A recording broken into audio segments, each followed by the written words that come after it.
এটা অভিলাষী প্ৰজেক্ট অসম চৰকাৰ আৰু উত্তৰ পূৰ্বাঞ্চলৰ ভিতৰত এইটো প্ৰথম প্ৰজেক্ট।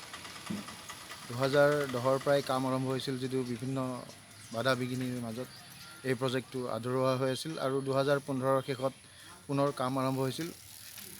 যোৱা বছৰৰ শেষৰ ফালে ঘোষণা দিছিল যে 2019ৰ পূৰ্বে ইয়াৰ যাতায়াতৰ বাবে মুকলি কৰা হ'ব। কিন্তু যিটো গতিত কাম চলিছে, আমি স্থানীয় বাসিন্দাসকলে যিটো দেখিছোঁ, যিটো লেহেমীয়া গতিত কাম চলিছে, এই ৰপিৰ কাম হয়তো 2020তো সম্পূৰ্ণ নহ'ব।